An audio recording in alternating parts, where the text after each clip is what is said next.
دوستان عزیزم درود و مهر. فکر کنی یه غذایی بخوری که تا ساعت‌ها گرسنه‌تون نشه. ترکیب گوشت و مرغ و دنبه و فلفل تون یه بمب انرژی واقعی. این غذای کردی از اون غذاست که تا امتحانش نکنید باور نمی‌کنید چه طعمی داره. بریم که با هم دیگه طرز تهیه‌اش رو ببینیم.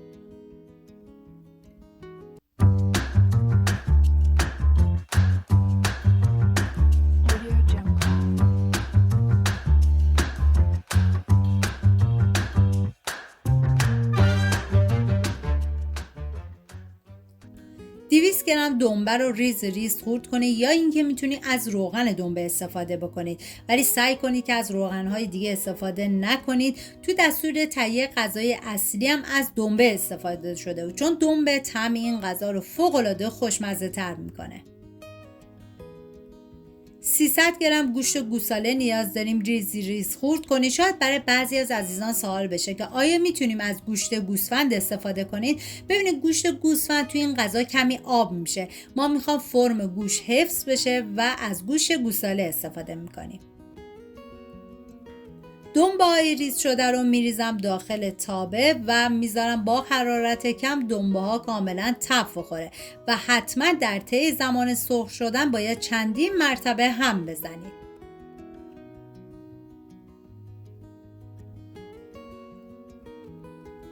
حالا توی این فاصله تا دنبه ها سرخ میشن میریم سراغ مرغ که من از 350 گرم ران مرغ استفاده کردم. این غذا برای 7 نفر در نظر گرفته شده. شما به اساس تعداد نفرات باید مواد کم یا زیاد کنید.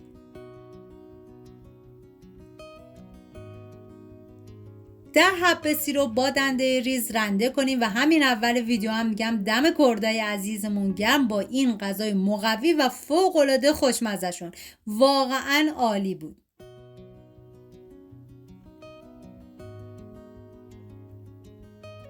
بعد از اینکه دنبه ها تف خوردن گوشتای ریز شده رو میریزم.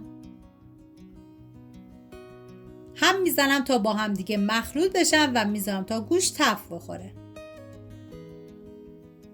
واقعا یه ترکیب عالی بود خیلی و بهتون پیشنهاد میکنم که حتما درستش کنید. سیر رنده شده رو میریزم.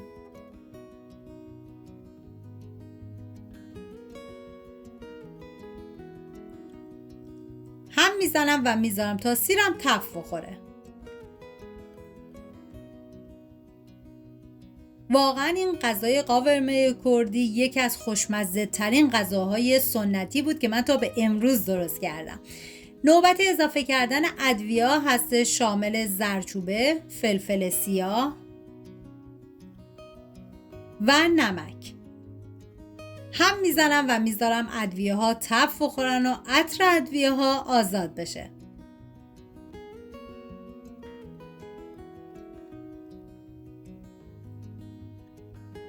مرغ ریز شده رو میریزم و زمانی که مرغ اضافه کردید هم بزنید و بعد بذارید به مدت 1 ربع با حرارت کم مرغ با گوشت کاملا بپزن و تف بخورن.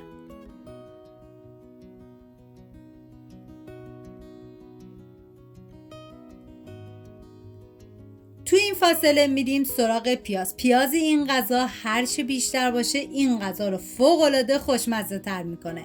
9 عدد پیاز رو به صورت اسلایسی ریز میکنم.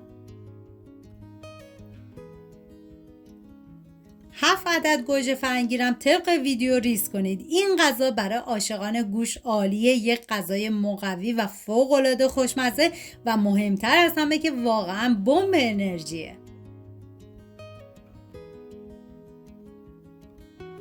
جای تک تک شما دوستان عزیز خالی. من هرچی از خوشمزگی و عطر و طعم این غذا بگم کمه. باید خودتون دست به کار بشین و درست کنید. بعد از 1 ربع سر تابه رو بر میدارم هم میزنم.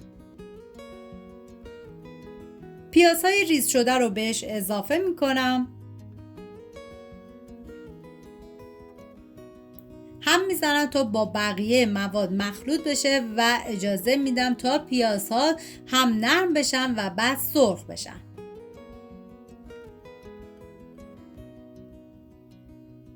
زمان پخت این غذا تقریبا 1 ساعت الی 1 ساعت و 10 دقیقه هستش. حالا توی این فاصله میریم سراغ فلفل که من از 2 تا فلفل قلمی شیرین و 2 تا فلفل قلمی تند استفاده کردم. ولی شما اگه دوست داشتید که این غذاتون خیلی تند و تیز باشه کلا میتونید از 4 تا فلفل قلمی تند استفاده کنید.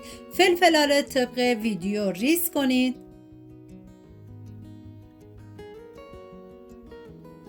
میریم سراغ بقیه مواد که دیگه پیاز کاملا تف خورده و حالا فلفلا رو بهش اضافه میکنم و هم میزنم و دوباره بهش زمان میدم تا فلفلام کمی نرم بشه.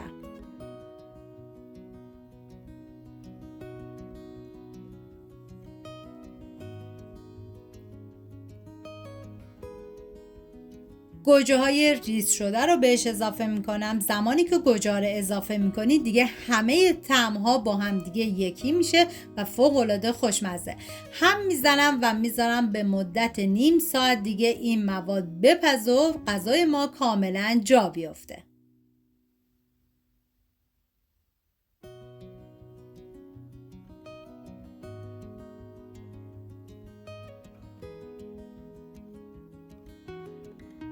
خب رفقا اینم از غذای خوش‌عطر و اصیل کردی ما. اگه یه بار درستش کنیم مطمئنا طعمش میمونه زیر زبونتون.